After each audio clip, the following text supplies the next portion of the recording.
Hello, my name is Yun Chan Nam from CKF, and today I'm gonna read the fairy tales named The Frog Prince. One fine evening, a young princess put on her bonnet and clogs, and went out to take a walk by herself in a wood. And when she came to a cool spring of water that rose in the midst of it, she set herself down to rest awhile. Now she had a golden ball in her hand, which was her favorite plaything, and she was always tossing it up into the air, and catching it again as it fell. After a time, she threw it up so high that she missed catching it as it fell, and the ball bounded away, and rolled along upon the ground, till at last it fell down into the spring. The princess looked into the spring after her ball, but it was very deep, so deep that she could not see the bottom of it. Then she began to bewail her loss, and said, "Alice, if I could only get my ball again, I would give all my fine clothes and jewels and everything that I have in the world." Whilst she was speaking, a frog put its head out of the water, and said, "Princess, why do you weep so bitterly?" "Alice," said she, "what can you do for me, you nasty frog? My golden ball has fallen into the spring." The frog said, "I want not your pearls and jewels and fine clothes, but if you will love me, and let me live with you, and eat from of your golden plate, and sleep upon your bed, I will bring you your ball again." "What nonsense!" thought the princess. "This silly frog is talking. He can never even get out of a spring to visit me, though he may be able to get my ball for me, and therefore I will tell him he shall have what he asks." So she said to the frog, "Well, if you will bring me my ball, I'll do all you ask." Then the frog put his head down, and dived deep under the water. And after a little while he came up again, with the ball in his mouth, and threw it on the edge of the spring. As soon as the young princess saw her ball, she ran to pick it up, and she was so overjoyed to have it in her hand again that she never thought of the frog, but ran home with it as fast as she could. The frog called after her, "Stay, princess, and take me with you as you said." But she did not stop to hear a word.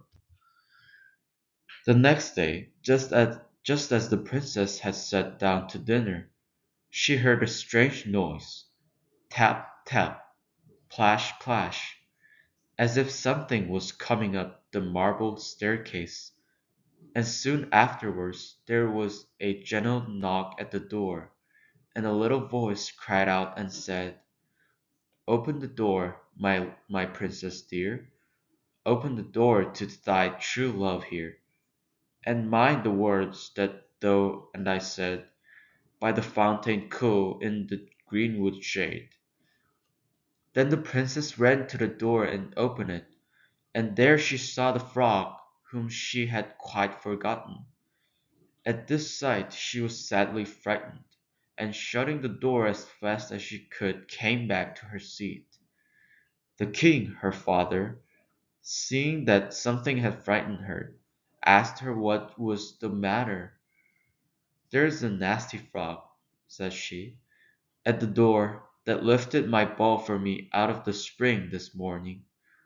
I told him that he should live with me here, thinking that he could never get out of the spring, but there he is at the door, and he wants to come in."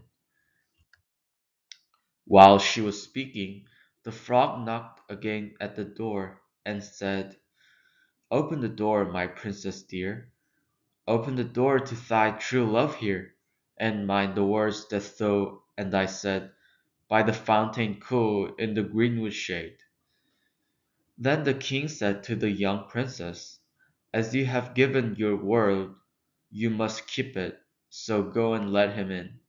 She did so, and the frog hopped into the room, and then straight on tap, tap, plash, plash, from the bottom of the room to the top, till he came up close to the table where the princess sat. "Pray lift me upon chair," said he to the princess, "and let me sit next to you." As soon as she had done this, the frog said, "Put your plate nearer to me, that I may eat out of it."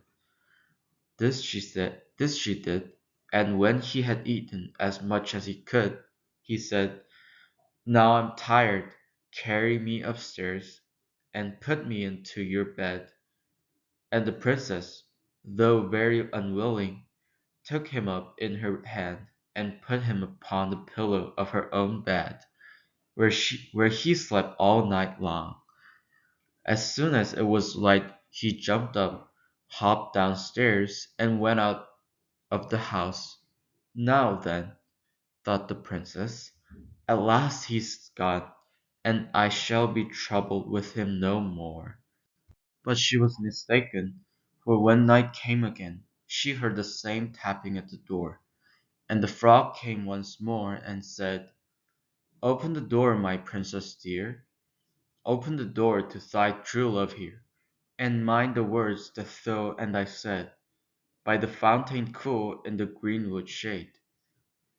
And when the princess opened the door, the frog came in, and slept upon her pillow as before, till the morning broke. And the third night he did the same. But when the princess awoke on the following morning, she was astonished to see, instead of the frog, a handsome prince, gazing on her with the most beautiful eyes she had ever seen, and standing at the head of her bed.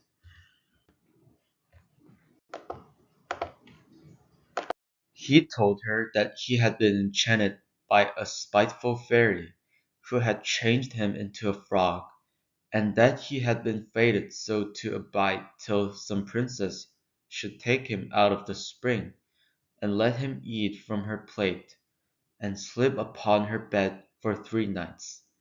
"You," said the prince, "have broken his cruel charm, and now I have nothing to wish for but that you should go with me into my father's kingdom, where I will marry you and love you as long as you live." The young princess, you may be sure, was not long in saying yes to all these, and as they spoke a gay coach drove up, with 8 beautiful horses, decked with plumes of feathers and a golden harness, and behind the coach rode the prince's servant, faithful Heinrich, who had bewailed the misfortunes of his dear master during his enchantment so long and so bitterly that his heart had well nigh burst. They then took leave of the king, and got into the coach with 8 horses, and all set out, full of joy and merriment, for the prince's kingdom, with which they reached safely, and there they lived happily a great many years. This is the end of today's reading, and thank you for listening.